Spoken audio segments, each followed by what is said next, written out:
But yeah, and then Carney wanted to ask Poilievre a question, and here is his question about security clearance.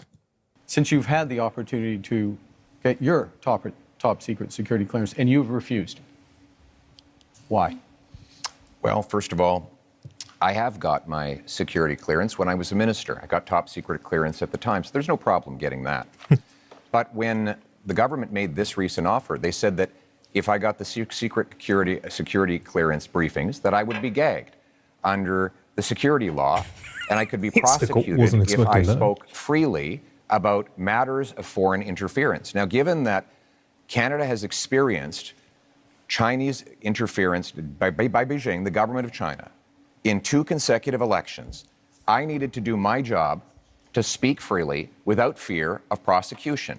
And that was not something I would be allowed to do. Even Thomas Mulcair, the former leader of the NDP, said that when he was the leader of the opposition, he never would have accepted the kind of gag order that your government and Mr. Trudeau's government was attempting to impose on me. And it's good that I'd made that decision, because it has allowed me to speak freely about things like the case where one of your candidates, sir, actually said that he wanted to send a political opponent to China under a bounty threatening his life or imprisonment, and you refused to get rid of it. Now, it might have something to do with the fact that you went to China not long ago to get a $250 million loan for your company. But the reality is, you refused to stand up for a Canadian who was being threatened by a foreign government, and I was able to speak freely on that matter because I refused the gag order.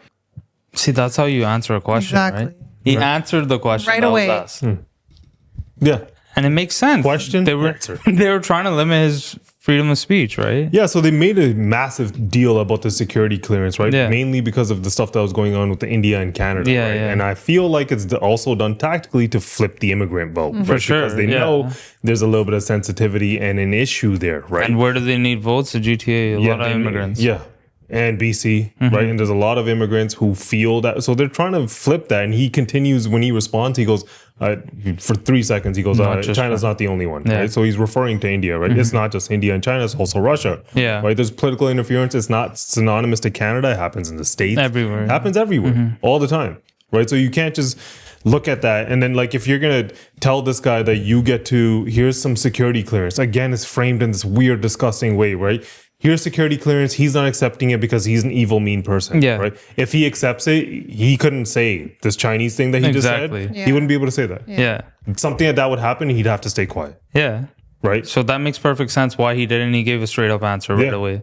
They asked him about hiding his assets. He runs around in circles. Yeah. Yeah. And Still didn't give an answer. That's that He elitist. still didn't even say, like, I didn't hide my assets. Yeah. Yeah. He never even denied it. Yeah. Yeah. It's like one of those, it's a banker, right? Like, you just say things, right? You don't mean anything. Yeah. You just say things out loud for absolutely no reason. It's like, I'm trying to withhold my bias, right? Objectively looking at it. Right.